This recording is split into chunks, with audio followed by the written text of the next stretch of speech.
Like, oh, this is so nice. Whack! Oh, that was really fucking hard. That sounded hard. Hello, and welcome to the No Thumbs Up podcast. This is episode 3 of the No Thumbs Up podcast, where we review movies. Four. Shit. This is episode 4 of the No Thumbs Up podcast, and today we are reviewing The Princess Bride. This is Dayne's movie that we put on the wheel last week. Tell me about your experience with this movie going in. This movie is really nostalgic for me. I used to watch it a lot as a kid with my grandma. Whenever I'd go over to my grandparents' house, I would watch this movie. So I might be a little biased when I'm talking about it. It has a lot of good memories coming back. All right. Joe, have you seen this before going in? I have the feeling most of us have. I feel like this movie came out in 1987, so it's been around for a while. Yeah, I think I've seen this movie before. I didn't really remember it fully going into it. I did remember snippets of it and kind of the plot. And I told my mom about it, and she's like, "We haven't watched this movie." I'm like, we totally have. We've watched it at family events like all the time. But yeah, so we definitely watched it a few times before, and I have seen it, and I do have fond memories of it as well. So that might bias might give me my rose-tinted glasses. I feel like this is just that movie that's always playing on TV, so I know your mom must have seen this movie. I know, yeah, I think so. Okay, Josh, you seen this before? Yeah, I'm pretty sure I've seen it like a bunch of times. I think I owned it on like Blu-ray a couple of years ago, actually, but I think I got rid of it since. But yeah, no, I've definitely seen it like at least 4 or 5 times, probably. I honestly feel like I've seen it a bunch of times, but I only really remember chunks of it. Like I didn't actually remember at all what the overarching story was, or people's lines or anything. Yeah, I didn't remember like the fact that the story was like somebody reading the book to somebody. I totally forgot that was even a thing in the movie. Yeah. So that kind of caught me off guard right when I first started watching it. And Noah, what about you? I'm the same as everyone else. I've seen it like a shit ton of times.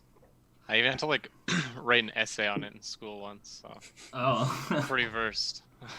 Interesting. Yeah, no, right? And the symbolism behind this is... It's a very in-depth, thought-provoking movie. Yeah. Yeah. The first movie I haven't taken 8 pages of notes for. Yeah.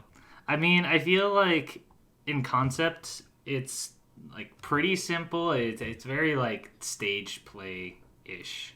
Yeah. Very quippy and one-liners and stuff. It was really hard to take notes for this one because I kept wanting to write the dialogue down because it was all so good, but then I just kept having to pause it. Well, thinking of writing all the dialogue down, that's just inconceivable. Inconceivable. Yeah, I'll drink to that. A couple things about this movie before we get into it. It has a 97% critic score on Rotten Tomatoes, real high. 94% audience score on Rotten Tomatoes, also pretty high. For the box office and budget, I feel like this is just because it came out so long ago, 1987 once again. It has a budget of $16 million and a box office of $30.9 million. So it's a pretty crazy amount of money back then to think about. I didn't adjust for inflation. Maybe that has something to do with it as well. No, yeah, that was back then. The money, I guess. Yeah. Okay, well, to introduce a couple of the main characters, we're gonna be playing again. Who you might recognize from. The clap. Oh, this is... I tried to play the clapping again. This is literally... That sounds awful. That's one single clap. Okay. So... Wesley, the main character, guy in the black mask and full getup. Do you guys recognize him from anything? Yeah. I already looked into a couple of these, so I'll sit out the. Okay. Yeah, I know the one that he's going to mention too, so I'm not going to say it. I have two here actually for this one. First one is he was in Stranger Things. I don't know if you guys remember this. This guy Wesley was his boss, and he like beat the crap out of him at some point. Oh, that was him? Yeah. And then Yeah. Saw. Whoa, There we go, really? that's the one. Doctor leg cut. Oh yeah. Oh. Oh, yeah. Another quick one, since you only said you had two. He was also Robin Hood. Yeah. Oh, okay, that one I'd recognize. Yeah. Inigo Montoya, or Mandy Patinkin, has played quite a few other things, but the one that I thought was funny was Papa Smurf. Yeah, the new Smurf movies. Prince Humperdinck, played by Chris Sarandon. A1 name. Humperdinck. Yeah, Dink. I know, and they really just shove it down your throat in this too, like with the guy's wife who just keeps saying it over and over. Humperdinck. Yeah, this one is pretty cool, I think. He played, he played Jack Skellington. Oh, wow. That's cool. Didn't know that one. Big role. Count Rugen, played by Christopher Guest, was this one's great. He was Stanley No way. from SpongeBob. Wait, holy. That's pretty good. Vizzini is played by Wallace Shawn. I feel like he's somebody I saw in everything as Yeah, but I can't tell you which movie he's actually from. Yeah. He played himself in BoJack Horseman. And then he also plays Rex. Oh, wow. Wait, that's true. Toy Story. Yeah. Fezzik is obviously Andre the Giant.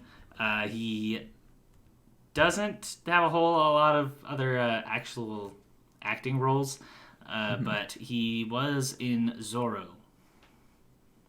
Which Another Black Mask. Yeah, I was gonna say this guy looks exactly like Wesley. And Vizzini,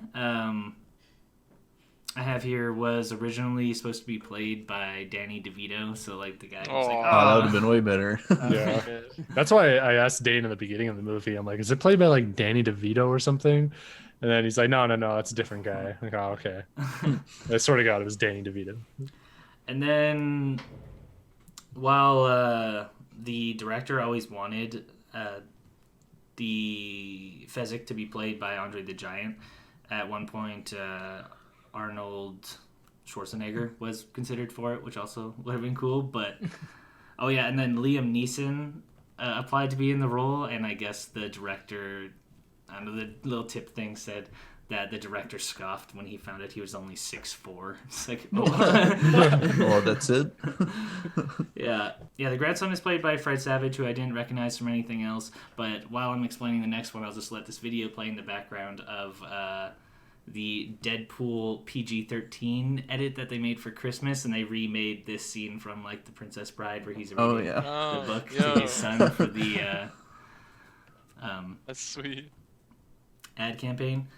The Princess Bride, or Buttercup is her name, right? Yep. Buttercup. Buttercup. He's played by Robin Wright, and you probably know this one. She's Jen A. Yeah. Yeah, and this has been who you might recognize from it. Single clap. That was awesome. Step by step. I'll just jump into it. Let's just hop right into Let's it. just hop right into the plot. So we open up on this kid playing a baseball video game, and his mom comes in and tells him, "Oh, your grandpa's gonna come over and visit you," and he's just like, "Oh man, fuck my grandpa." He actually is just like really mean to him throughout this whole thing. Yeah, honestly. He's like, tell him I'm sick. He always just comes in here and pinches my cheeks. Of course, when he comes in, he's like, oh, I have a present for you. Super nice dude, and he gives him a book. And A book? yeah. Ew. I've never seen a book before. He's like, yeah, these are what, before movies were called movies, they were called books. Comedy. Yeah. Boomer jokes. Yeah. He sits the kid down and pretty much starts to, he says he wants to read him the story, even though, he's not really that into it. He's not into books. And he starts saying that there was this farm boy named Wesley and this girl named Buttercup, and they lived on this farm. And he would always help her out with all these tasks, and every time that she asked him to do something, he would always say, as you wish. And it started to become more clear to Buttercup that as you wish was his way of saying, I love you. And so she was kind of trying to exploit this and getting him to do things that she really didn't need him to do, and just wanting to hear the sound of his voice saying, as you wish. And so she's like kind of backed up against this wall, and there's like a pitcher right beside her, and she asks him to fetch it, and he of course is as you wish and grabs it for her, and then they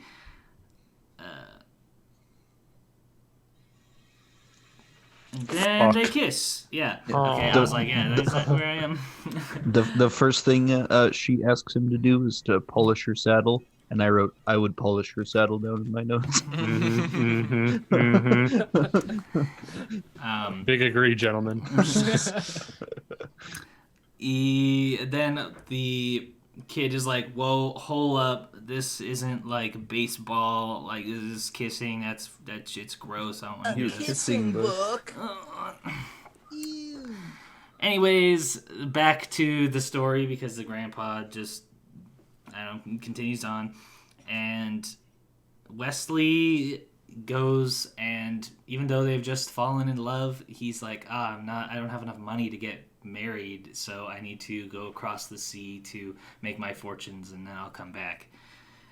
And like a sentence later, they're like, oh yeah, he died. Just off screen, he's dead now. And You're dead now. You're dead now. And she didn't eat and didn't sleep for like 3 days. Cut to the castle. I don't... which place is this? There's like Gilder and... Humperdinck Kingdom. Yeah, Humperdinck Kingdom, sure. We're at call it that. Humperdinck Kingdom, and Prince Humperdinck is announcing his new bride. And he's like, I'm going to make a commoner not so common anymore. Turns out that it's Buttercup, and she is supposed to marry him and become the queen. But she obviously doesn't love him. She loves Wesley, so she is not happy about this. Cut to the forest while our narrator's monologuing, and he says that the only joy that she had in her days was when she got to go on these horseback rides. And she comes across these 3 guys, Andre the Giant, Inigo Montoya, and Vizzini, Fezzik Vizzini, and Inigo Montoya. They are like, oh yeah, we work in the circus, and she's like, well, there isn't anything like forever around here. And so Vizzini responds with, well, then there'll be nobody to hear your screams. And this is the first of our actually, no, this is the next. He doesn't even squeeze. bonk her. This is He the just next like, that one he just was like the- grabs her, and she's just like, yeah, just like jujitsu, like puts her out. We'll get to the bonking. Don't worry. So they take her to this lakeside, and they're getting her on this boat, and we start to hear their plan. Vizzini is going to take the queen to the enemy country of Humperdumper, and he's gonna kill her and lay her there, and it's gonna start a war. And I don't know why, but they just want to start a war between these two states. Both Vizzini and Humperdinck do. Yeah, and they're going through just like such lengths to just start wars when they could just start a war. So, I yeah, don't it's know. like you can just start a war, right? But in this, I noted that Vizzini looks like Rumpelstiltskin looking ass. Yeah, he really does. He starts going off about how they owe him so much because he's like, you couldn't even buy brandy when I found you. You were such a drunk. And Do you want to be unemployed back in Greenland? yeah. Yeah. So No, I think that's a good moment for them at least, because he's kind of going off about how he owns them and how they should work for him kind of deal, even though they could easily just kill the guy and do what they want, I guess. And I guess, I don't know, he has something over their head that The brains. they want.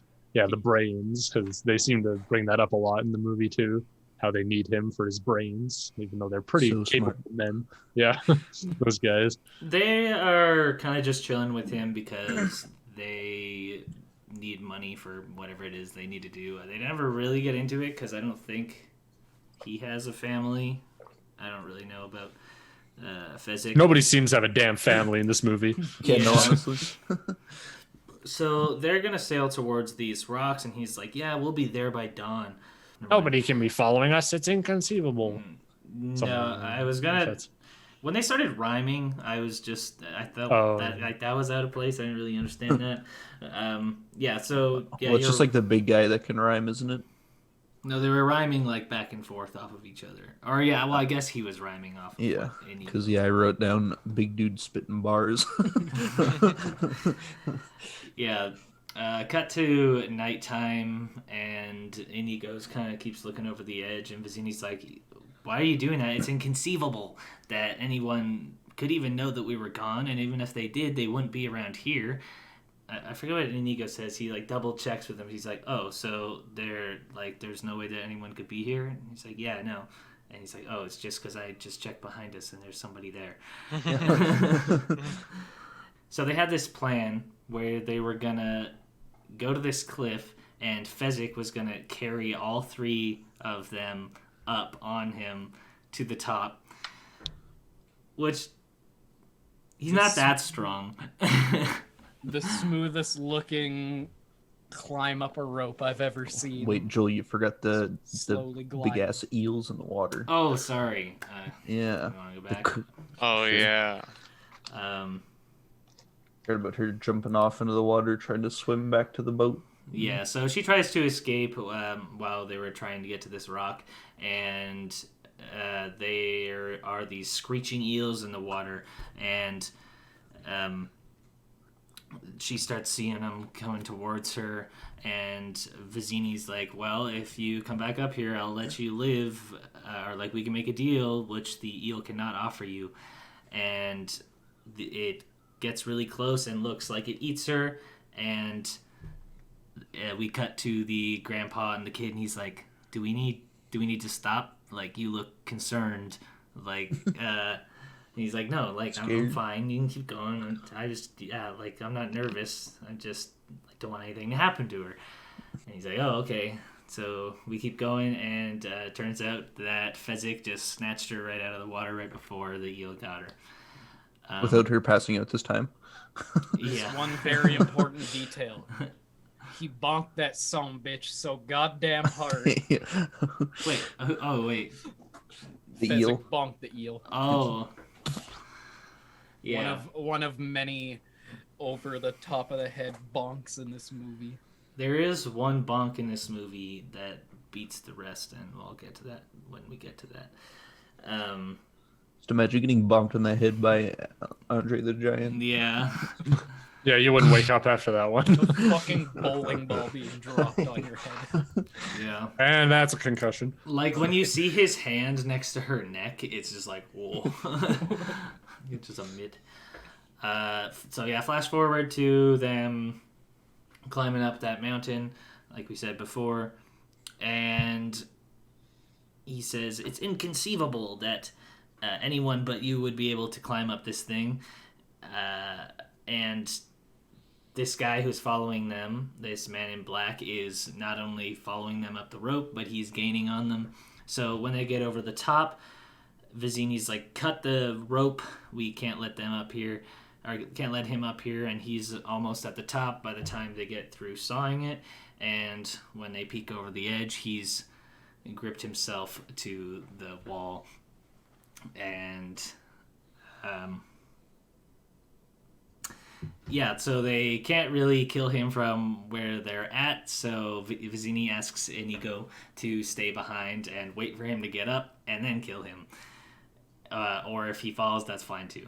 And then the three others leave, and Inigo's sitting there practicing his stuff, and he peeks over the edge at Wesley, and he's like, hey...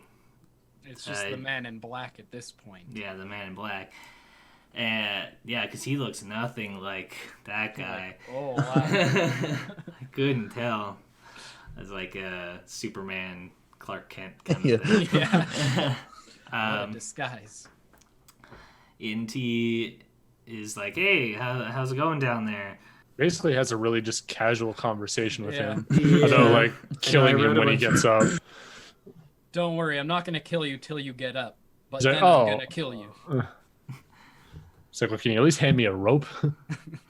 It's like, oh, well, I could. Yeah, he's like, hey, sir, like, you gonna come up here or what? And he's like, well, it isn't that easy. I'd appreciate it if you wouldn't distract me. And he's like, well, is there any way you could speed things up? He's like, I don't know. You could toss me down the rope. And he's like, well, even if I did toss you down the rope, you wouldn't trust me, seeing as I'm just waiting until you get up here to kill you. And he's like, yeah, so I feel we're at an impasse. And he says, well, I'll swear on it, like myself as a Spaniard. He's like, oh, I've known a lot of Spaniards, and so that doesn't mean much to me, I guess. And so he says, no, I'll swear on it I'll swear on my father. And he believes him, throws down the rope, and lets him up, and they're talking for a second. Inigo lets Wesley have a little break and sit down. He's just real chill guy, honestly, just a bro. And he's like, hey, you don't possibly have 6 fingers, do you? I know a guy who had 6 fingers who killed my father. Tells the story of how his father was a blacksmith and made this incredible sword for a 6-fingered man. And then when he came to get it, he demanded it for 1/10 the price. And he was like, no, this is worth way more than that. And he just killed him on the spot. Inigo, being the man that he is, challenged this man to a duel and lost and got these 2 scars in the process. But the man left him alive, and he went off his way. Solely dedicating his life's purpose to fencing and killing the 6-fingered man. They make it very clear that all Inigo has is fighting, because Wesley at this point is like, oh, so all you studied is fencing? He's like, well, yeah, like, that's all I got. But he says that he's been searching for him for 20 years, so he's starting to lose confidence. And anyways, his rest is kind of done. They get up and they decide, okay, let's start our duel. Fucking baller move, by the way. Just wait till you get your energy back before I kill you. I want a fair fight. Yeah. They start going at it, and Inigo backs Wesley up this uneven, like, kind of surface. And this is something I wrote down for the facts, is here they actually use real fencing terms. And I was wondering that. Yeah, so he says the bonnetus defense, which is not attacking while on uneven ground. So he's like, you're using the bonnetus defense as he's backing up. And he's like, something about the capofera, which is best for uneven ground.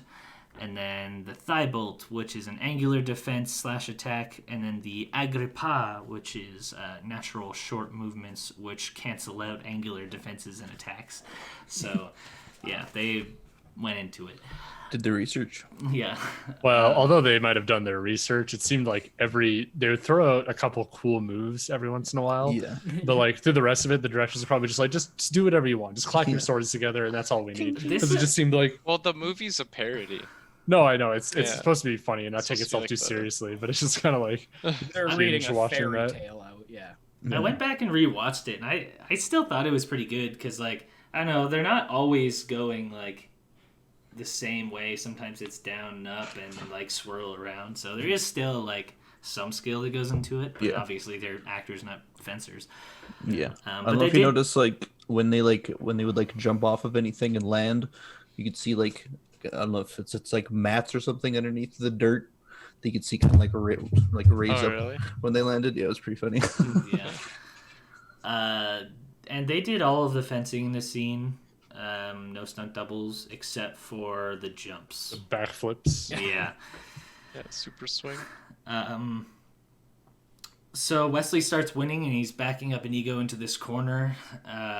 He's saying, you're very good, but you're still smiling. Why is that? He's like, I know something you don't know. I'm not left-handed. He switches blades, and then he starts going ham on Wesley, pushes him up against this ledge, kind of cracks some of the rocks off. He's like, you're very good as well. But something you don't know, I'm also right-handed. And he switches and, what do you call that? Disarms Inigo. And he immediately goes and swings on the thing to go grab his sword back. Wesley, just straight showing off at this point, just throws his sword, sticks immediately into the ground, grabs the pole, does like a double backflip and lands on the ground, grabs his sword. He's like, and Inigo's just so impressed with him. He's like, who are you? He's like, I'm no man of consequence. To which Inigo's like, oh man, come on, I gotta know who you are. And he's like, well, you better get used to being disappointed. And they keep fighting for a little bit. There's this cool thing where his sword goes up in the air, and then he runs away for a little bit and like catches it again. Anyways, Wesley finally defeats Inigo and leaves him alive because he said it would be a waste to kill him. He runs off to where he will eventually meet up with Fezzik. But before this, we go back to Humperdinck, and he's trying to find where the princess... You guys, can I say one thing real Sure, quick? yeah. I don't know if you guys like noticed like when they're like climbing up or they were climbing up the rope, but when he was kind of stuck on the rocks, his voice lines didn't line up, like match up with his mouth. I don't know if you guys it's caught on to dubbed that. over. Yeah, it looked like everything was dubbed over. Yeah. Oh, when he was, down on the rocks. Yeah. It's like I his didn't whole notice, but- his whole like I don't know, 2 or 3 voice lines didn't line up at all with his mouth. It's pretty funny. Count Rugen and Prince Humperdinck show up to where they just had this sword fight, and somehow just from all the dust around, he can tell, oh my gosh, there was an epic duel here. But the winner went this way and the loser went this way, but only the winner matters because that's wherever the princess will be. He follows along to try and catch up with Wesley at this point. Or the Man in Black. The Man in Black catches up to Fezzik, but is caught off guard by just a boulder that Fezzik tosses at him, and he is obviously startled by this and unsheaths his sword. And Fezzik's like, I missed you on purpose. I could have killed you. But he wants a fair fight because, I don't know, Fezzik also just a bro. He's like, I'll tell you what, you drop your sword, I'll drop my rock, and the Man in Black just like says, well, I forget what he says, like pummel each other like men. And they do, yeah. But he is much too weak to move Fezzik. Obviously, that dude is massive. He is a giant after all. The giant. The giant. One and only. Also, what just a pants shitter moment, like just running up and just seeing a fucking boulder hurl towards you at like Mach 10, just fucking Yeah. Like exploding. explodes like- right next to his head. Yeah. Yeah, and then knowing that he missed and he just could do it again except kill you. Yeah. That time it's like, oh fuck, dude. Just a human just catapult. Literally. Be good at shot put. True. They start tussling, and he's kind of starting to get better at fighting Fezzik. But they're still kind of just having a casual conversation the whole time. Fezzik says something about, oh, why'd you wear a mask? Did you burn your face? And he's like, no, they're actually just really comfortable. I think everyone will wear them in the future. To which Alyssa was just like, they knew coronavirus. That's what I said too. I'm like, the Princess Bride fucking predicted COVID. This is insane. Yeah. Sick kid in the beginning. Everyone wearing masks. Yeah.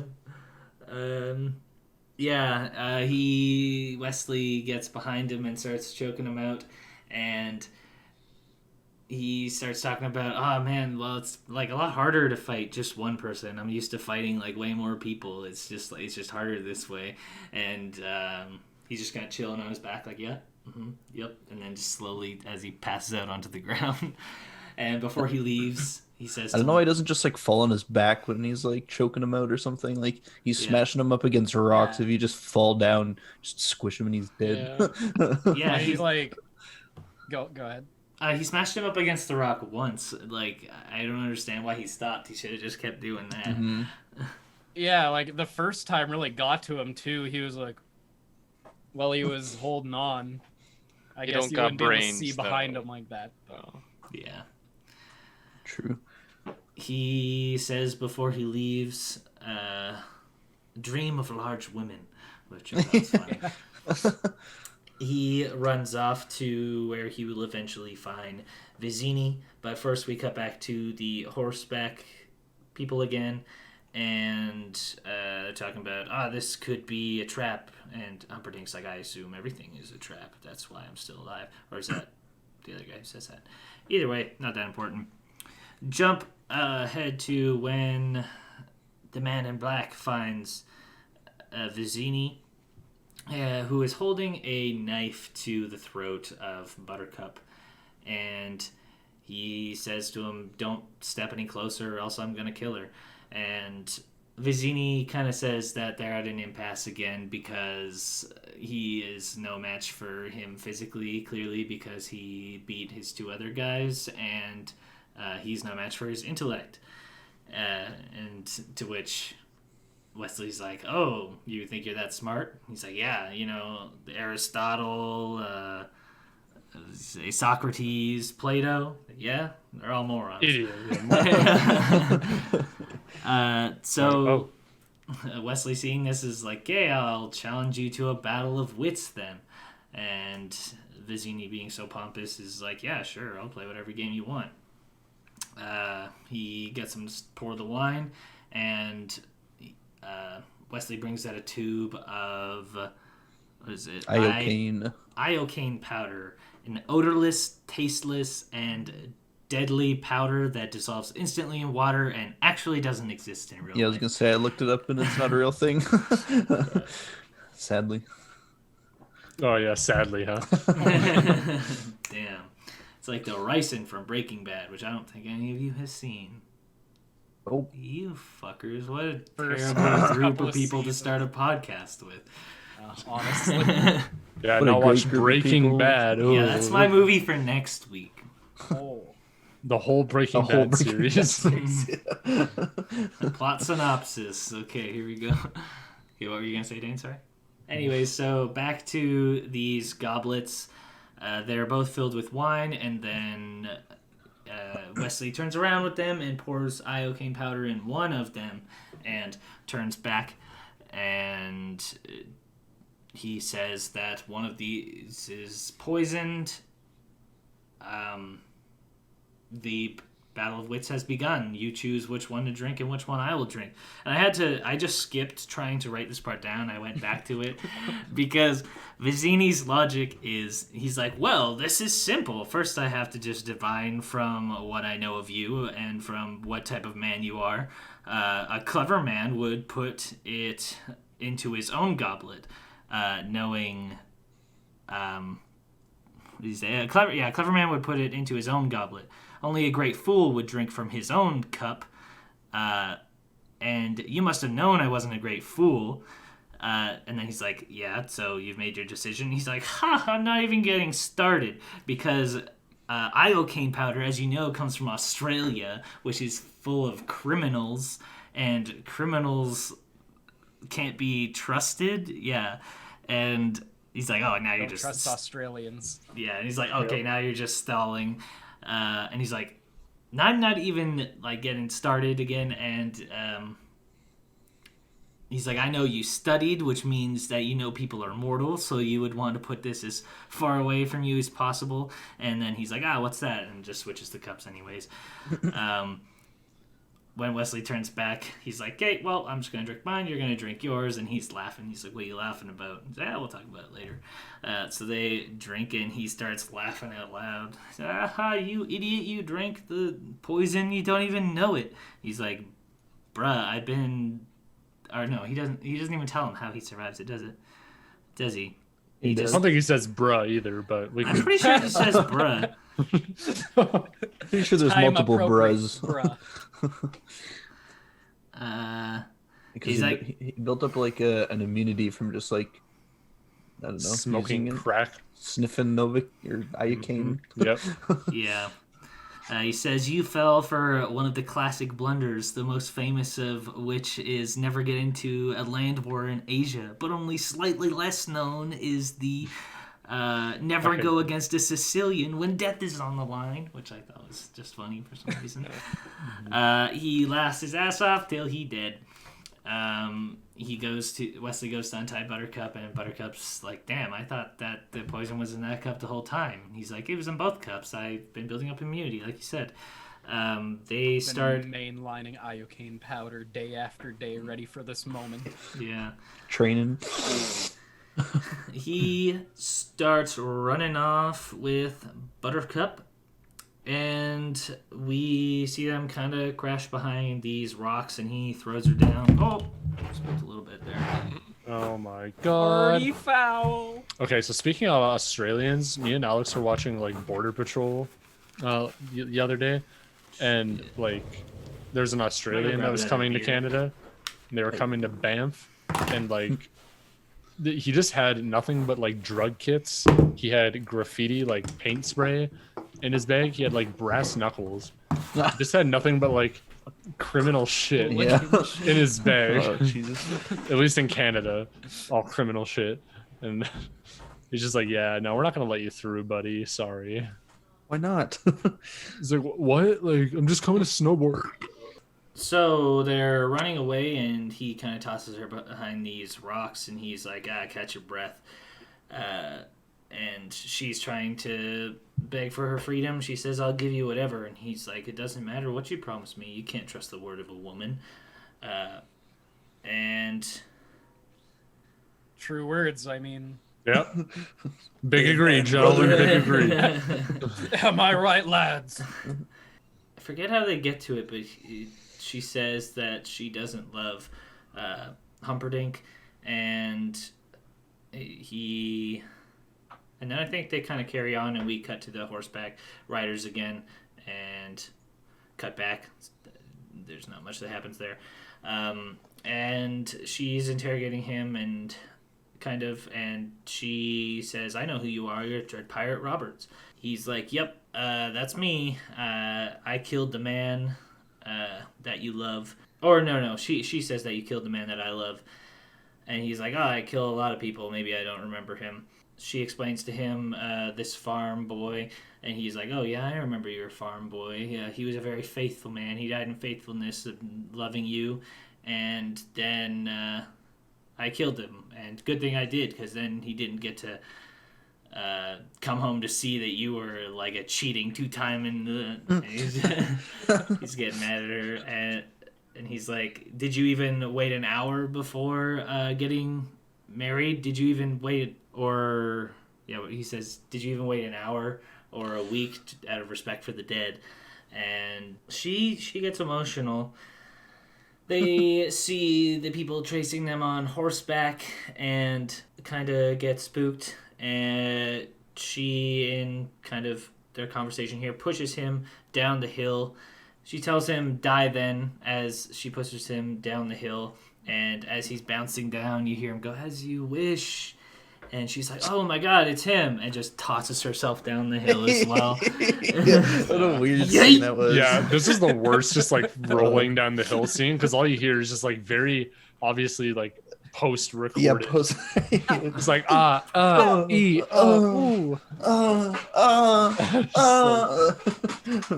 part was kind of hard to watch. I'll be honest. It really was. Back to Humperdinck, and they realize, they're headed towards the fire swamp. Back to them at the bottom of the hill, and he's like, can you get up? And she's like, for you, my love, I could fly. It's a nice line. Yeah, I'd like to see it. Yeah. Do it then. You won't. He's like, you said you'd wait for me. And she's like, you died, supposedly. And he's like, death can't stop true love.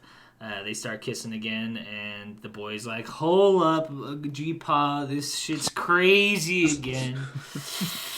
Kissing mark! The movie does a pretty good job of like having you forget that the kid and the grandpa are even really there. Yeah. I always like the moments where it goes back to them too. Yeah. And it's kind of like, oh yeah, this is the thing. Yeah, and the grandpa is always very like, I don't know, he's kind of like teasing the kid, like at the one point he's like, that's not fair, and he's like, what did I say it'd be fair? Life's not fair.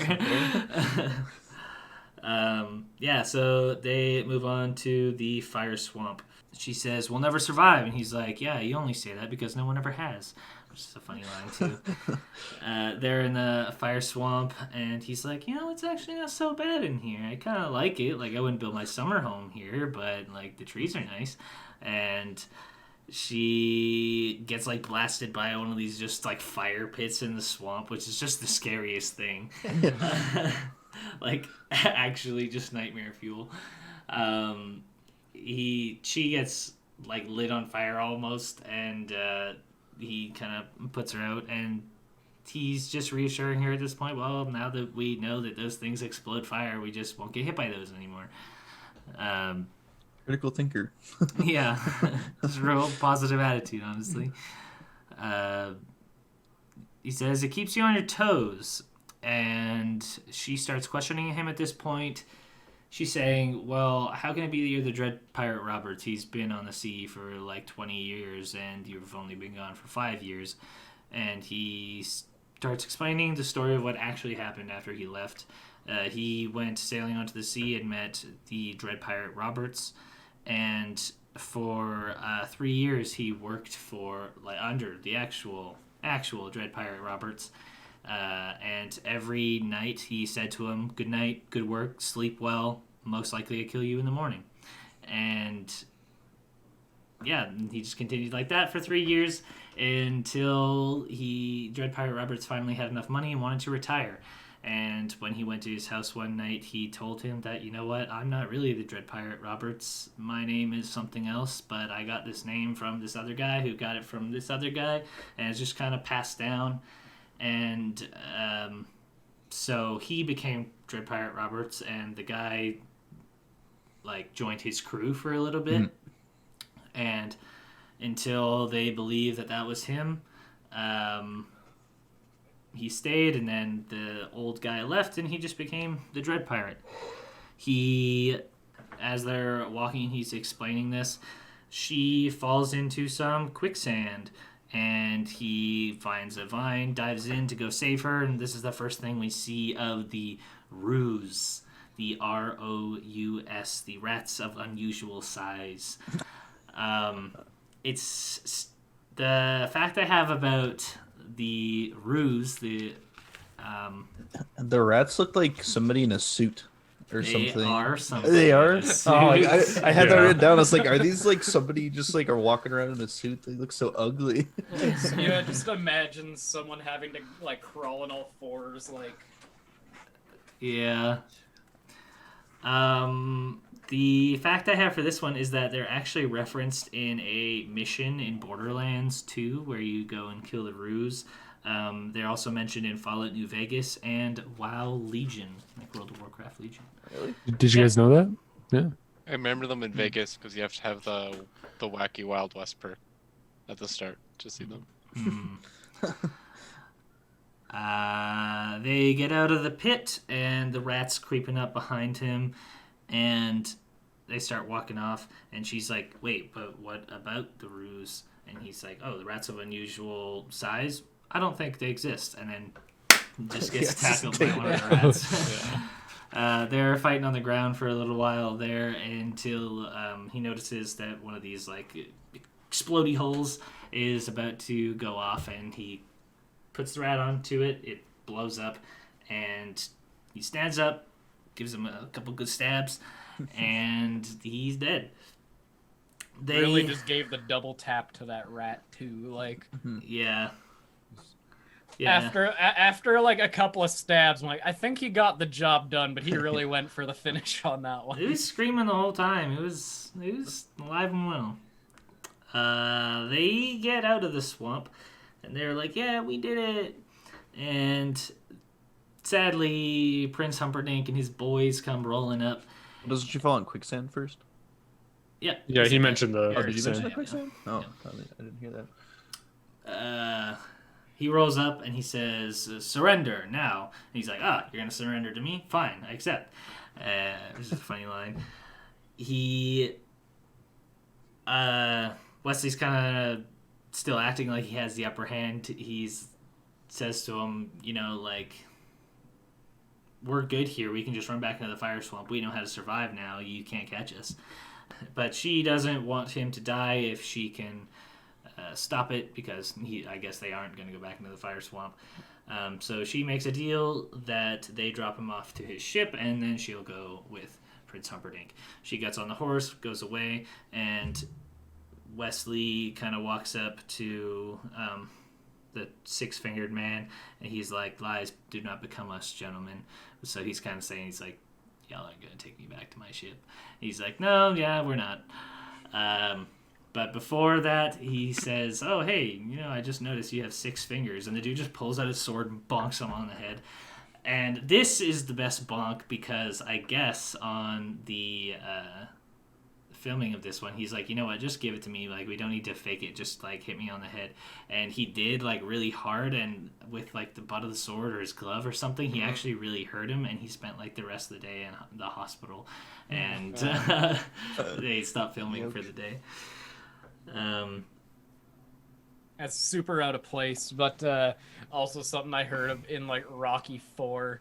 The Russian guy apparently just fucking gave it to Sylvester Stallone in one of the shots, and he had to go to the hospital afterwards. Yeah. It's like, oh, give it to me, just make it look real. Just fucking pounded him. When he finally wakes, there is a man. Bear pig. Oh, wait. Yeah, so when he wakes up, there was a man above him wiping his wounds, which are clearly just like red paint. And he's like, welcome to the pit of despair. He's like, welcome to the pit of despair. How's it going? And he That dude had some chapped ass lips when he didn't even say this. Holy shit.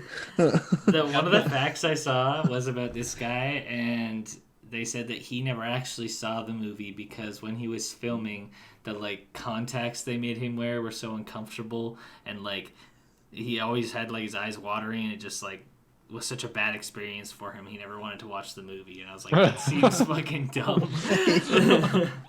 That's sad. Yeah. Flashbacks every time you see yourself on camera. Yeah, for real. He's healing his wounds because he says he has to be healthy before he's tortured, and he says no one withstands the machine. So we hear about this machine, which we'll see later. Cut to the princess in the castle, and she's all sad, walking around, and Prince Humperdinck is like, oh yeah, I think she's just sad because of my father's health. An oblivious motherfucker. Fuck that guy. Yeah. Honestly. He's just my dad. She cares so much about him. Yeah. Yeah, all right. And literally next scene just cuts to the narrator being like, yeah, he died that night and they got married. And then the kid again is just like, hold the fuck up, Grandpa. That's not fair. Like, they can't get married. He's like, well, life's not fair. Who said it had to be fair? He's like, you you little kid. yeah, he's like, I'm telling you, you're messing up the story. Like, now get it right. And he's like, yo, you want me to finish the story or not? He keeps going, and we cut to Buttercup coming out in just a comically large crown to all the people bowing to her, and this lady stands up and she's like, you boo, boo, your love is alive, you're the queen of slime, the queen of filth, the queen of rubbish, the queen of muck. And Okay, female Donald Trump. and She's very filthy. she wakes up from this nightmare, and so we find out that none of that was true. And you hear the boy, and he's like, "Oh, yeah, see, I told you." And he's like, "Ah, gosh, you're smart. Now shut up." And he keeps going. Yep. Buttercup goes to find Prince Humperdinck, and she just straight up tells him, she's like, you know, I don't love you. I like Wesley. If we have to get married, I'm gonna kill myself. And Which is just the dumbest thing you can say to a king, really. Like, oh yeah, no, I'll just kill you first. and he's like, well, like, if you're gonna kill yourself, like, you can go, but like, do you even know if Wesley still wants you? Like, you gave him up like twice.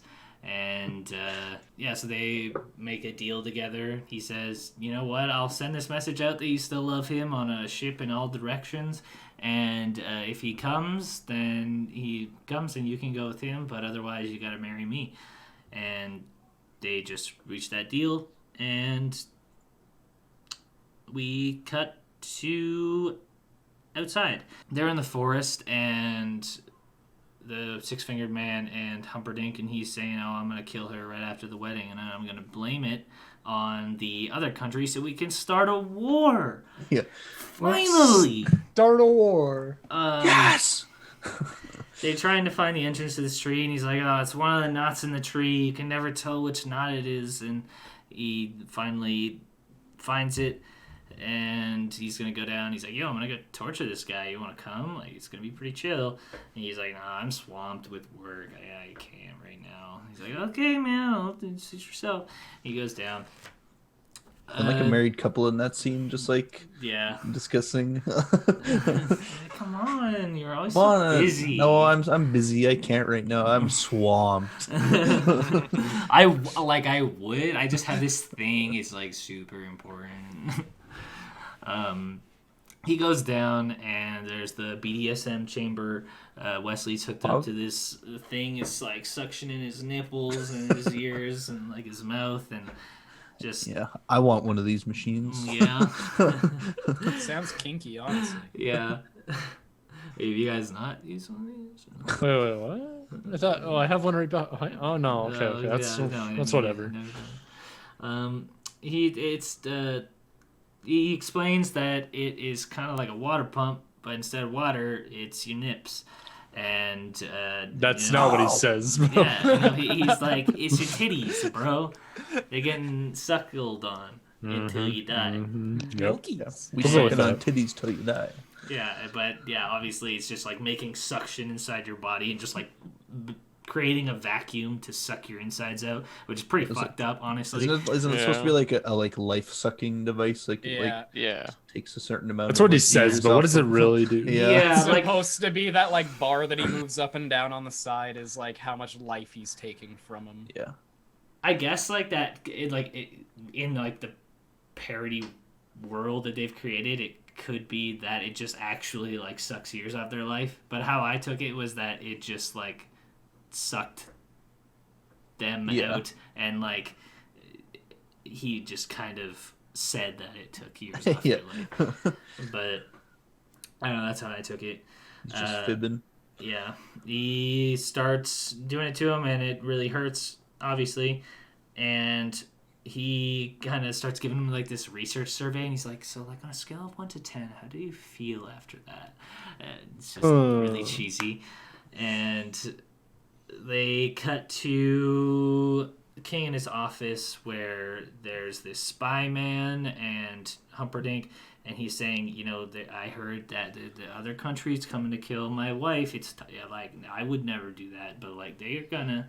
And he's like, yeah, I know they're all just hiding in the forest. On the night of my wedding, I need everyone to go that way. So, like, nobody's in the castle. Especially not in her room, by the way. So he's like, yeah, no, I'm, like, pretty sure there's, like, not anybody over there. And he's like, no, they're in the forest. You got to clear it out. No matter how hard it is, you got to go do it. Cut outside to just, there's all these people on horses, and they are talking about this guy who's causing trouble. He's like, we'll go give him trouble.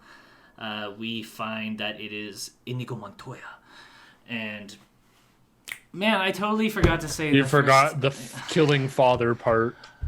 Idiot. My name is Inigo Montoya. Oh yeah. Oh, I killed guess my we're father. jinking to that. Prepare to die. But he's like Is- piss drunk saying it. Yeah, I can't believe I missed that. But, you know, like, nobody's not seen The Princess Bride, especially anybody who's actually watching this podcast. So they You know. knew that was there. Come on. Hey, now you're an all-star. So Game on.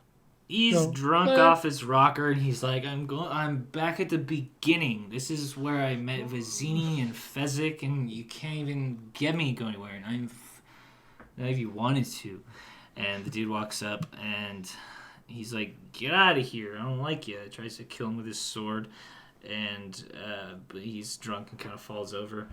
And then Fezzik comes up and bonk, kills the guy or knocks him out, whatever. And you cut to this really Probably sweet kills him. yeah, montage of Fezzik like feeding him soup and then aggressively dumping his head underwater to He gets out and he's just fucking drenched head to toe. Yeah, his whole Just in a body lake. is drenched. It's so weird. yeah. It's just not a part of him that just isn't soaked. Like, what did he do? Yeah. Whole body. Imagine just a giant dunking you like he's trying to make you bob for apples. Yeah. There's nothing you can do about it. He doesn't. Is it Fezzik at this moment who tells him about the six-fingered man that's there? Maybe I don't. At this moment, Inigo knows somehow that the six-fingered man is in there, but Fezzik tells him, yeah, but there's 30 men out front. And he's like, well, how many could you take? He's like, I could probably take 10. And then he starts doing math on his hands. He's like, I can't kill 20 dudes. But I know someone who can. Wesley. He doesn't know his name, but it's Wesley. He says that we need to find this man. And because he has the brains of Vizzini, he has I don't know what he has from...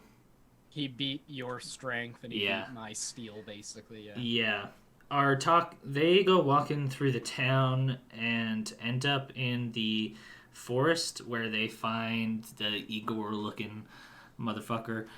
And... That's a funny line. Comedy Central. Tonight at 10 p.m. Eastern. Joel Hawkins tells a funny. Tonight sorry. at 9:30 p.m. Eastern. Sorry. First, we cut to the office again, where Prince Season Oh, I one or love that two? show. Not fuck. Krasinski, where the defense spy man is talking to him again. He's like, the only key I have for the front gate is around my neck. We have enough dudes there, and he's like, you know, however many dudes you have there, double it.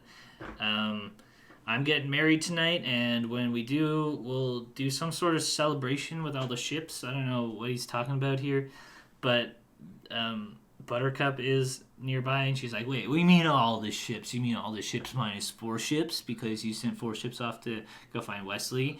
And so she concludes, you didn't actually send 4 ships. He's like, you got me. But she hasn't lost faith now that she knows he's alive again. And she's like, yeah, no, he's going to come save me no matter what anyways. And he's like, well, I know he's locked up in the basement, so I know he's not coming. Sure, yeah, let's just keep waiting. Doesn't he say that he killed him himself? Maybe. I don't remember. I don't think he would say that to her face. Yeah, What I do mean, you- she already threatened to kill Maybe herself. I know. maybe he Like- said something about it later, but I have some kind of recollection of him saying like, "Oh, I know he's dead." I think I remember. That might have yeah. been later. No, I think I remember. Yeah, I think it might have been later too. I remember him saying something like that. Because you think... I don't know. Anyway, she starts calling him names, and he gets all pissed and locks her up. After he locks her up, he's so angry at Wesley, he goes down to the torture room and turns it up to 50, and Wesley just starts screaming there, to which God. you hear outside the castle and outside the town, and then all the way out to where Inigo and Physique are. So they go through the town and into the forest to find now the Igor-looking motherfucker. And they ask him, have you seen this man in black? And he's like, I don't think I've seen this guy. And Physique's like, let me jog your memory. Bonk. Again. And takes him out. When he looks over to Inigo again, you see him praying to his sword, and just this very nice shot of just like how beautiful his sword is. And he's praying, talking to his dad. He's like, guide my sword, lead me to this man. And I feel like that like one shot they just like used just like a better camera than like any other camera in the movie. Yeah, or something. no It just kidding. looks so Yeah. just like pristine, like Rays of light behind him. Yeah. This like beautiful angelic shot. yeah. Yeah, a lot of other shots were obviously like kind of green screen, but then like this shot, just like sure it probably was just like a fake light behind some other obstacles, but like it was just a nice shot for what the rest of the movie kind of looked like. It's like, you can't just not love Inigo Montoya.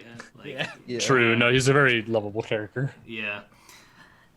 He follows the sword with his eyes closed to try and find wherever he is, and stabs a tree. And he's like, oh shit, I just stabbed a tree, and bunk. And leans up against it, and he hits the little root that opens the door. And they're like, shit, we found him. Or found something. They go down there to find him in the torture chamber, but he's already dead because it was turned 50. And the Wesley, you're dead now. and then the grandson is like, yo, wait a minute, hold up, Grandpa. Again. Oh, wait a minute. Books are crazy. Yeah. He's like, wait, like, he can't die. If he dies, who kills Humperdinck. Yeah. Say it louder. Nothing. Yep. Yeah, he's like, who kills him? He's like, he doesn't die. Like, should I just go and come back tomorrow? Like, and he's like, no, it's fine. Whatever. I don't even care. Just keep reading. I think to add something, the movie does show a pretty good progression of how the kid becomes slowly more interested in the story as the time goes on, which is nice, you know. Yeah. It's what you want to see. Yeah, but you can tell, like, his grandpa the whole time just being like, oh, you like books now, do you? Huh? Yeah. You've done this? It's like, oh, I'm just going to go. I'm going to take it. And he's like, no, please. We cut back, and Inigo's like, hey, Fezzik, you got any money? Because, like, we're going to need a miracle. They take him to this miracle worker, which... You guys know this guy from anything? Do you recognize his voice at all? I feel like I he's think I do, but Miracle Man Max. I know the actor. I don't know what he's in. Billy Crystal. That's Mike Wazowski. Mike Wazowski. Oh, Wow. That's why his Gotcha. voice probably sounded familiar. Mhm. And so they're like, hey, we need you to help our friend out. So he's like, they find this miracle worker, and they're like, we need you to work a miracle for us. And he doesn't want to. He thinks, why would you even want me? Like, I was fired by the king. You don't want me. I'm not a miracle worker, or not a good one. And they're like, well, he's already dead. Like, you can't kill him. So, and they're like, he's like, yeah, okay, sure, I'll take him in. Comes in, he like lifts his hand, like drops it, and he's like, yeah, no, I've seen worse. Like, I don't know, man, that seems pretty dead. And he asks him how much money he's got, and he says, oh, I got like 65. And he's like, oh, I never done it for so low. The only one time I did, and it was for a really good reason. And then so now Inigo starts trying to like kind of convince him like why he should keep him alive, and he's like, oh, it's for true love. And he gives him a bullshit story Yeah. first. Yeah, what does he say to him? Like, oh, She's like, oh, he's got a family got a and family. kids. Yeah. But yeah, it doesn't work, and he says, oh, it's for true love. And he's like, well, luckily for you, this man isn't fully dead. He's only mostly dead. So here, let me grab my pump and fill his stomach with air. And then, like, he's like, oh, well, what are you clinging to? Why aren't you dead yet? And he pushes him down. He's like, true love. He's like, see, true love, yes. That was more Russian, but... he's like, yeah, true love, there's no more noble cause. And he's like, yeah, no, yeah, except for like an MLT, like in a mutton lettuce and tomato sandwich when the mutton's really good and tomatoes nice and fresh. Super noble. Yeah, he's like, yeah, but besides, he didn't actually say true love. He said to blave, which is to bluff. It's like, yeah, he's not actually for that. And then his wife comes out, and she's like, oh, you just don't want to do it because you got fired from Humperdinck. And then she says, Humperdinck, Humperdinck, Humperdinck. So they're just, like, shoving it down your throat. They're like, funny name. I just love when she comes out who's like, a witch. Yeah, don't trust her. The Doctor is honestly like probably my favorite character in this movie. He's just so goofy, and just every line he gives just gives a little chuckle. Yeah. He realizes that, oh, wait, you know what? We're actually trying to get this guy alive so we can go kill Humperdinck. Or, like, so we can go into the castle. He wants to kill Humperdinck. And he's like, oh, well, if this is going to kill him, then sure, yeah, I'll revive him. They go and start making this pill, and it's like a little, like, chocolate truffle. And she's like, oh, yeah, it helps it go down. You just got to wait 15 minutes before feeding it to him for potency, and then he can't swim for an hour, which was funny. Yeah. They take him and go outside the gate, and they're like, I can't wait any longer, just give it to him. And they're like, well, how long is it going to take? And he awakes instantly. Before this is when they realize that's way more than 30 men outside the gate. When Wesley wakes up, he opens his eyes, but he can't move his arms or his legs or his body. And he starts asking all these questions. Well, why am I here? Where's this person? Blah, blah, blah. And Inigo has this funny line where he's like, he's like, let me explain. No, too long. Let me sum up. And he just starts going off and explaining him. All that stuff. And he's like, well, you know, like, even with your skill and my brain and your brawn, there's no way we could get past all these people. And he's like, well, we have a wheelbarrow. He's like, well, why didn't you tell me we had a wheelbarrow? It's changes everything. He's like, oh, what I would kill for what sounded like they said a Holocaust cloak. I don't know what that is. Yeah, that's what I thought it was too. Yeah. It's something. I watched this part twice, and that's all I could hear about time, so I'm going to assume that that's actually what it is. And for some reason, Fezzik was like, oh yeah, when we were at the Miracle Worker's house, he gave me this cloak, and he said it fits so nice I could keep it. It's like, wow, that's fucking convenient.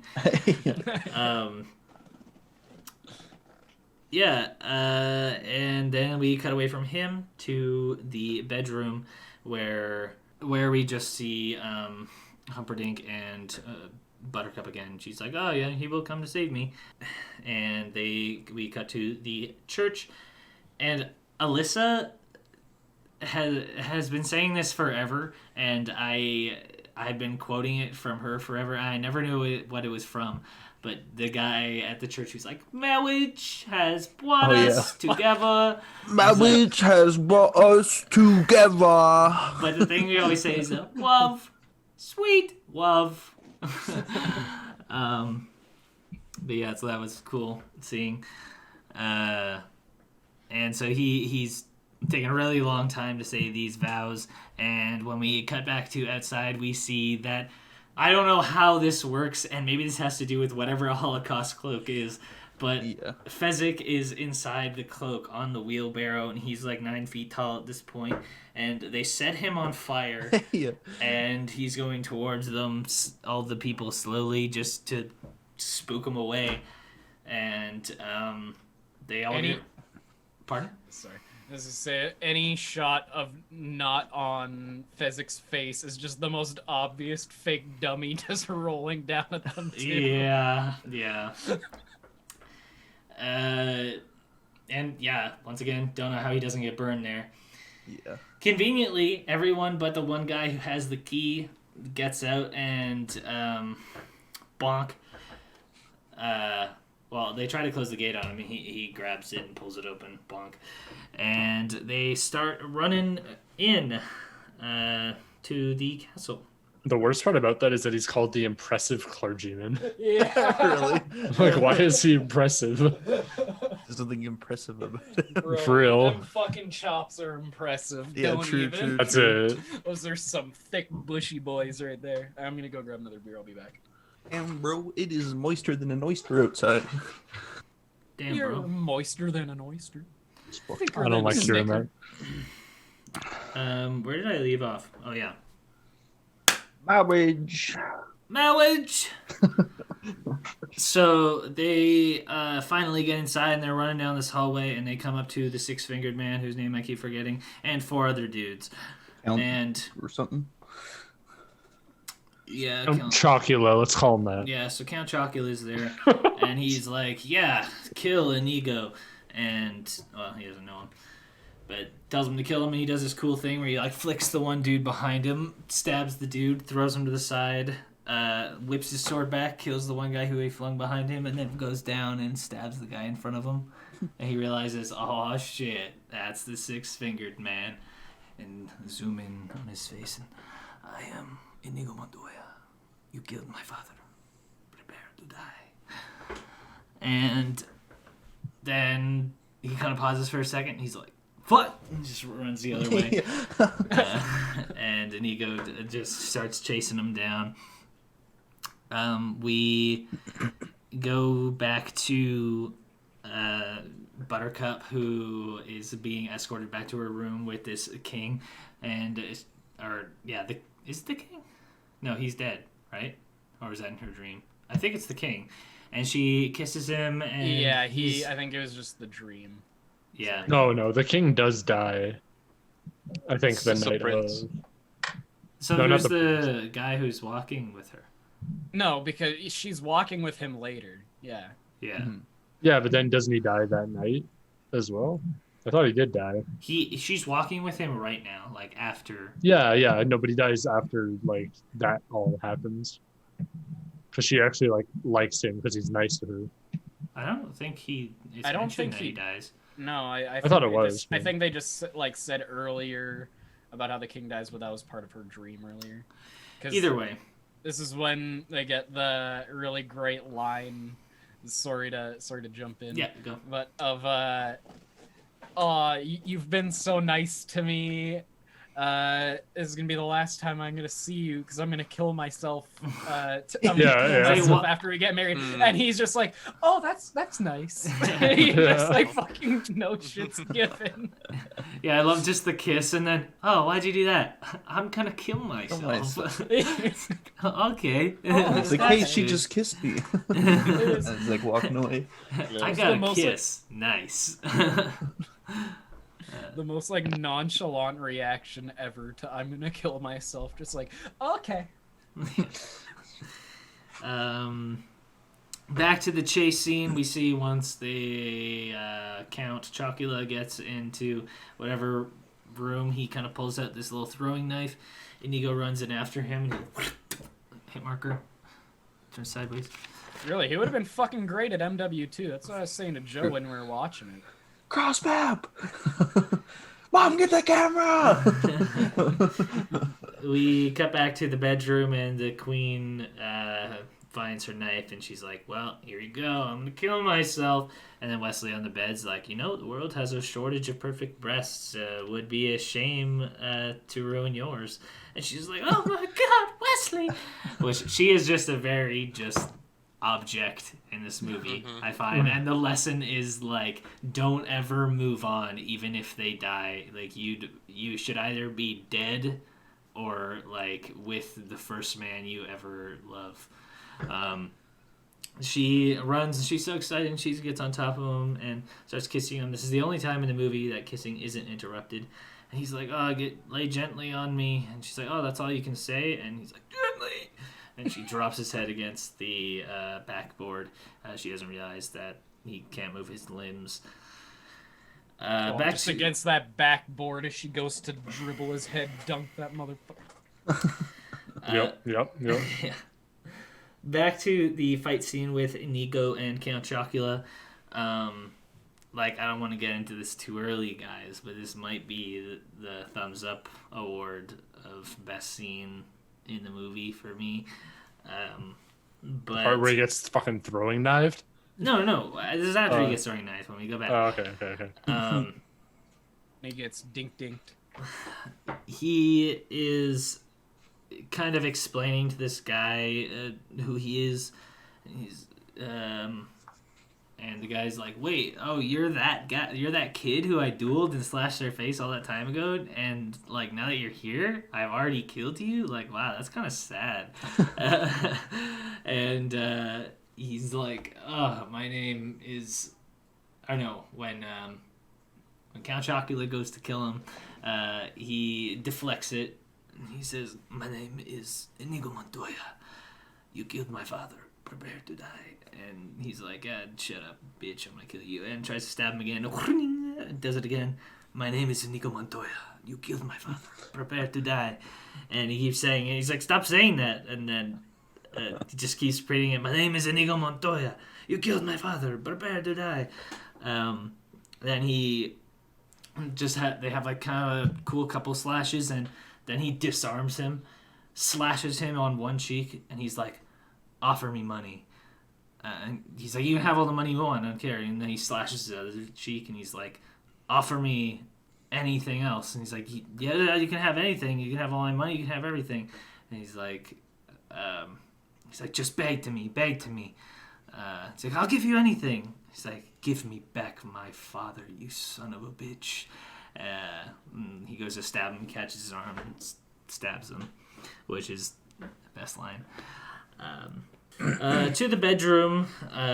Buttercup is sad that she's already married, and Wesley points out, well, you never said I do, so you're not married. Somehow he just knew that, I guess. He wasn't there, by the way. And Continuity, guys. yeah, what the fuck? What's that? Humperdinck comes in, strolling up.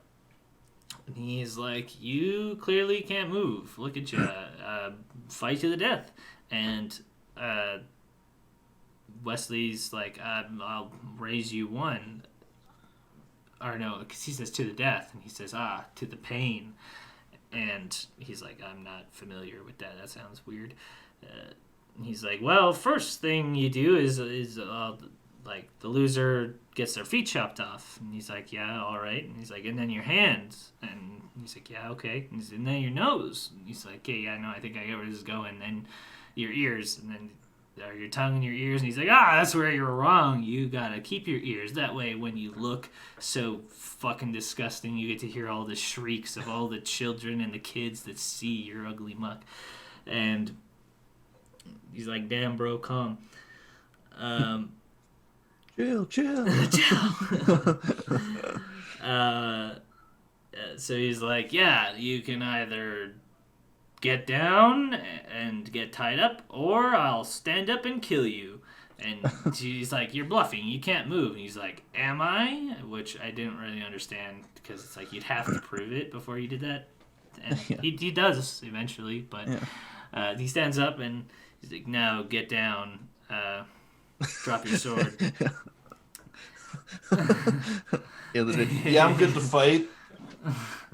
Square up, bro. homie. Come on. Let's go. What you got? Fucker? Yeah. I'll fuck you up. Come at me. Come at me, bro. Come at me. She ties him up, and Bitch. Inigo shows up, and he just kind of like flops down, and he's like, see, I told you couldn't move. I told you guys hurt me. And they look out the window, and Fezzik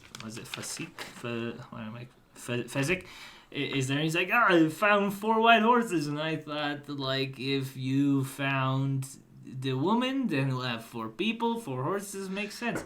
And she pops out the window. He's like, oh, look, like, you found her. That's perfect.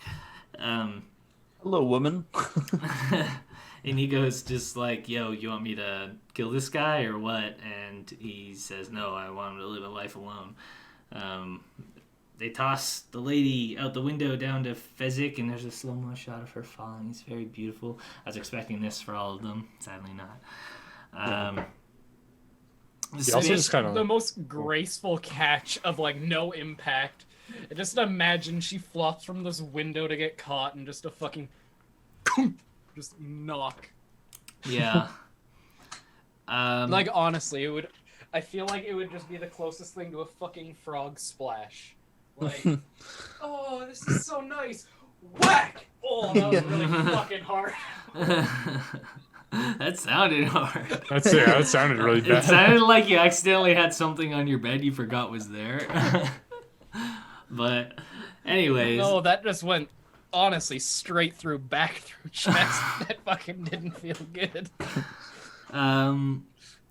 This part I really like because the Spain guy's like, I've been chasing revenge for so long, I don't even know what I'm going to do after this. And Wesley's like, you'd make a good Dread Pirate Roberts. So I like to think that that's where he went on after this. I hope so. The grandpa goes to stop reading his book, and he's like, and the rest. And the kid's like, well, what happens next? He's like, I was just smooching. You don't want to hear about that. You're just a kid. You don't care about kisses. And he's like, well, maybe I'm just like hitting puberty, and I just started to care about kisses just now with reading this book with you, Grandpa. And so he does that. Goes back to the book. He's like, there's only been 5 kisses that were... There are 5 kisses throughout history that are written down to be the most passionate of all, and this surpasses them all. He left them all behind. And then he's like, nah, go to sleep, kid. That's the end of the story. And he's gonna leave. And... Oh, a passionate one. Does that look real? Yep. Oh, Nice. Joe. So exactly what it looks like, Joe. Yep. Wait. I would know. Yeah. You gotta go to this side. You gotta go to this side. It's not just the top. Oh, well, it's hard to see the sides because I don't. My camera isn't there. Feeling it up, just getting in there. Yeah, Dayne, we You can see absolutely nothing. There we go. Yeah, and the kid says, well, maybe you could come back and read it to me again tomorrow, Grandpa. And he's like, as you wish, and walks away, implying that he was Wesley the He was whole never time. fucking Wesley. He was not born in the goddamn 16th century, that bullshit He liar. was was. Wesley He's the 400 whole years old. time. Grandpa's immortal. And that He's has... Hear all that? That's how I fucked your grandmother. Oh, God. I think the takeaway from this movie is that the grandpa is the devil. I don't get it, but yeah. Yeah. And that has been our plot. I don't know, Dayne, do you have something to say there? No. Okay, that has been our plot. Nothing useful. I don't know if do you guys want to go directly into our awards, or at least thumbs up and thumbs down, people Yeah. and Sure. things? Sure. Okay, Well, I'm prepared for this one. Fuck. Okay. So first off, let's do character. So let's do most thumbs down character in the whole thing. Let me go get that list of character names so I don't. This one I think is. This one's hard. Yeah, it is Yeah, hard. it is. Maybe. Well, I don't even want to say Humperdinck to be like obvious Like, about he the did his job. the like- least likable character, because like he did a really good job at playing his role. Maybe Igor. I don't know. Igor? The albino. Oh, okay. Yeah, His he's name literally is just just the credited as the albino. albino. Oh, maybe Vizzini, but I was then gonna again, say it's like, Vizzini is kind of what I was thinking. He's such a memorable character. yeah, like I don't know. If I had to Those are pick good one, maybe characters. Igor, or maybe like, or Count Rugen. yeah, Count Chocula. I think Count Chocula, yeah. because No, I think- Serial subpar, honestly. he I'm runs more of a away. He runs away from the Russell fight. Kind of guy. Yeah, and Yeah, he just. I'll count Chocula. He's not good at sword fighting. He just throwing knife to one dude. He tried to get his sword at a tenth of the price. Got an extra finger. Who needs it? So I'm gonna say that's my thumbs down person. Yeah, me too. That's what I'm going Is with. everybody I'm in stealing yours, agreement, Joel. or does anybody have? I don't know. any- I don't like. Sixth finger down. I don't like Buttercup. She's my thumbs down. She's just like annoying. I just did not like her that entire movie. She is very much just an object, Yeah, unfortunately. like in this she's movie. literally just that. Yeah, she's just a payoff for Yeah. Wesley because they have true love, which just means that you say you love them and you just do because. Well, yeah, that's Yeah. like what the kids say. He's like, he did all of that for her and she still won't marry him. That's so unfair, or something like that. I was like, oh, that sounds like nice guy syndrome, man. Kind of fucked. Yeah. I think that brings me to my point that my thumbs down character would be like Wesley pre 5-year adventure that he had, because like he was kind of just a beta, you know, that entire time. Really On the just farm? simping. Yeah, he just Okay. during No Sim September, he was simping. All right. Sure. All he did for her was just, yes ma'am, I'll do it for you as you wish. Like he didn't think for himself. He didn't do what he wanted for himself. He didn't like go, you know, to the gym to the bar with the boys. You know what? Keep your head up, King. Boys. Your crown's Yeah. falling. Exactly. He had his crown and he lost Black it with Mask her. has fallen. All he wanted to do was polish her saddle, let's be honest. Yeah. Mhm. So that's 1 or 2 votes for Count Chocula, 2 votes for Wesley, or Or well, 1 vote for Buttercup. Did anyone else vote Wesley? I just said that. 'cause- who was Dayne's? I would probably give it to Count Chocula. Okay, Count Yeah, I Chocula think is my Count thumbs Chocula. down. Thumbs down. Okay, thumbs up character. It's got to be Inigo for me. Yeah. Yeah. I'm in agreement. Yeah. Yeah, the Nigo's pretty bro. pog, honestly. Good sword fighter. Yeah. Has It's the- like his story was just like the only one I like really cared about throughout the whole thing. It Yeah. seems. Yeah. Yeah, he's got like, I don't know, he has like the stakes in it, and yeah, I liked him best. He was a bro. Definitely probably the best character in the movie, but I'll give my thumbs up to Miracle Max. Just Fair. because every line he uttered was just so had something to it just to make me giggle. It was just so silly. Runner up Really impressive clergyman. Yeah. to Mike Wazowski and Wub, Sweet Wub. hmm Okay, most thumbs down moment. You know, honestly, not to rain on Dayne's parade, but the whole, I don't know if it was just I didn't like how they looked, but I didn't like the scene with the, what's his name? Miracle Max? Miracle and, Max. Miracle Max. And the girl, but maybe that just because his wife was like, comforting, and I just thought it was really annoying. But there was some good jokes in that scene, too. Yeah. I don't know if there was a really, like, low point in this movie. Is there anything you guys can think of? Mine, the only thing I could think of was just the falling down the hill scene. For me, Yeah, that was just so maybe. fucked. It was just so Pretty stupid. funny. Uh, I hated that. I was just so uncomfortable watching it the whole time. I was just drawn out and like I don't know why she fell down the fucking hill. That makes no sense. Yeah, that and the electric or the eel screeching eel scene was like that was kind of weird because she was like 30 feet away from the boat at one point, and then like as soon as he goes just pick her up from like a boat that's probably I would say like 10 feet off the water, like from where the people were standing. Yeah, that was just kind of a weird not I want to say continuity error, but it was. Yeah.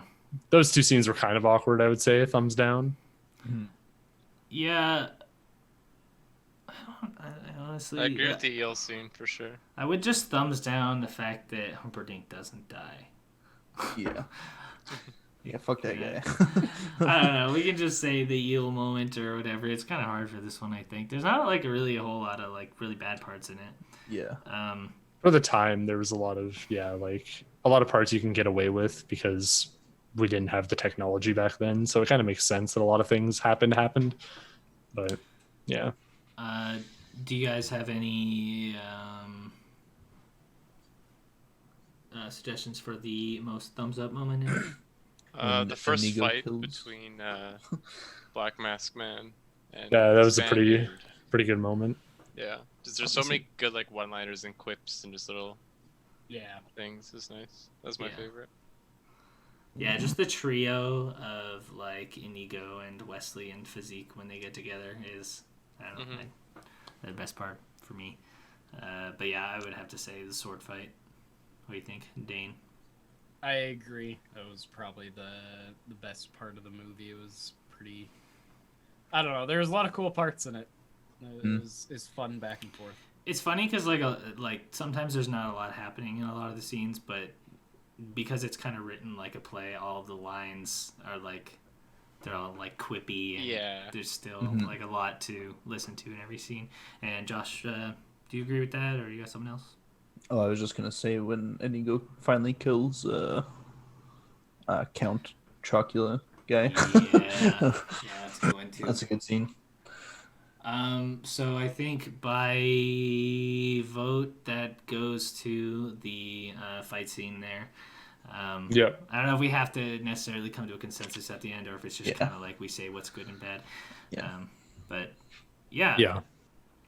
Okay, so we will move on to our final thoughts on the movie.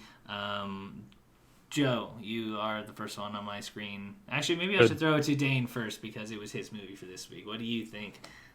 What did you think watching this again? Like I said earlier, I'm pretty biased on it. Movie is covered in a thick layer of fromage the entire way, but it's just such a goofy, lovable movie. Honestly, start to end, there's something for everyone. It's pretty fun. I would give this. I rate this pretty highly. I would give it a 9.5 out of 10, personally. But again, I'm pretty biased on this one, so maybe someone else's vote might hold a little more weight. Joe, what do you think about revisiting this movie? I enjoyed it. I mean, like, for it being a 1987 film, it's definitely starting to show its age. And I don't know if that'll ever be an issue in the future, maybe with the next generation of people who didn't necessarily grow up watching this movie as like a kind of a cult classic in a way. The thing is I don't think it shows its age in the parts that matter. Like, I think, like, during when they're climbing up the cliff, it, like, yeah, you can see it's a green screen and all that, but, like, the dialogue is still funny. Like, here... like, was it 30 years later? I still think it's funny. Like, the characters are still pretty memorable, but yeah, no, exactly. And like the plot itself and just like the characters, the dialogue is really good. So I still really enjoyed the movie. I think it's a good watch for anybody just looking for something lighthearted and not to take too seriously. If I had to give it a rating, probably give it like at least an 8 out of 10. It's a good solid movie. Okay, I'll throw it to Josh then. I really like this movie. I think you need to watch it kind of thinking of it as a play and not as a movie, because the scenes go really fast there's not a lot of development for the characters, but that doesn't really matter in the case of like, I don't know, screenplay, I don't think.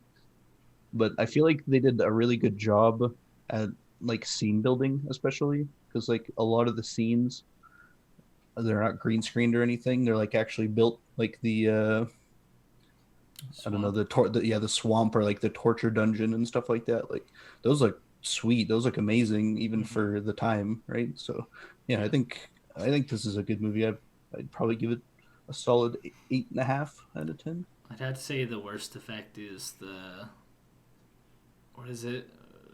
The ruse, the dude in the Yeah. costume. Yeah, that's pretty bad. The rats of unusual size. Yeah. Throwing it to last one, Noah. What do you think revisiting this movie? I don't know. I don't know if it's because I've seen it too many times, but I feel like a chore rewatching it. I just know all the scenes and just kind of, I don't know, slog through it. It's just like, I don't know, it's an average movie to me. It's like a 5.5 if I had to rate it. That's fair. For I guess my final thoughts on the movie, it seemed like the first time I've actually really comprehensively like understood this movie front to back. Like I'd seen kind of things out of context, and like I'm sure I have seen the movie, but I don't remember anything about it. And yeah, it was fun. I thought that it was entertaining enough, didn't take itself like super seriously, but had like enough to keep me entertaining. But I really liked it. I wouldn't want to watch it like again anytime super soon, because I kind of had to watch it twice ish for this. But yeah, it is a good movie. With that, we'll move on to the recommendation. So we have to decide whether we think that people should give this one a watch, or if they can hold out on seeing this one for now. So on a count of 3, we'll all turn our thumbs. 3, 2, 1. Yeah.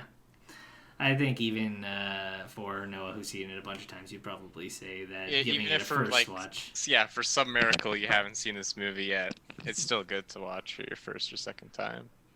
Yeah. For our next week's movie, and I'm going to assume maybe the week after that, we are going to be doing spooky or scary or horror or Halloween-y movies on this show. So we're going to take a second and get our wheel all prepared, and then we'll find out what we're watching for next week. So before we get into spinning the wheel, I will lastly remind you to, if you like this content, leave a like underneath, and subscribe if you want to see more videos just like this. You can hit that bell if you want to be notified. This week I will show you what is on our wheel. Like I said, they are all spooky slash... Martin! Oh, no, it's... I just missed this. It's a Y instead of an I. It's a Y. All right, boys, we're watching Martin next week. I asked. He said IR. I swear. He didn't say that at all, I actually. have it recorded. We'll see. He will say YR, you fucking... We'll see in post. Why is my camera out of focus again? You're gonna fucking laugh at yourself because you're so fucking gooberish. We'll see if history will Goofy goober indeed. remember as the Why am I so fuzzy? No, Joe, you're gonna get too big. Stop. Martyr is Noah's movie for this week. I know nothing about it. Do you want to say anything about it? 2008 French film, horror slasher thing. Okay, Silent Hill is a bonus movie this week, just to fill up the wheel. Hubie Halloween is my movie. It's a new one on Netflix starring Adam Sandler. And I watched it, and there's some funny gags in it, and it's alright. It's a fun movie. It's not necessarily that spooky, but yeah. Adam Sandler. Yeah. Joseph's the controversial pick, Night Before Christmas. Arguably a Christmas movie, not a Halloween movie, but there's people on both sides of that fence. I haven't seen it, so I can't tell. Halloween Town, the Disney classic.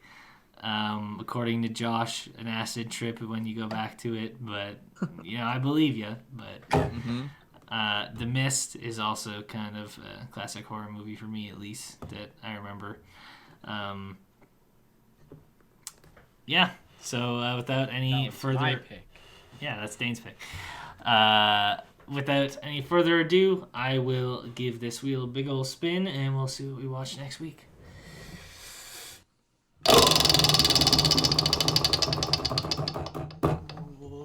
Oh, The Mist. The two-time champion back-to-back. Ah, but it is one that Noah has seen. He did want one that he hadn't seen. One day I'll get a movie I haven't seen. One day. Just stop watching so many movies. Stop watching so many movies. Yeah, it's easy. Okay, so for next week, we will be watching and reviewing The Mist. And until next time, peace out.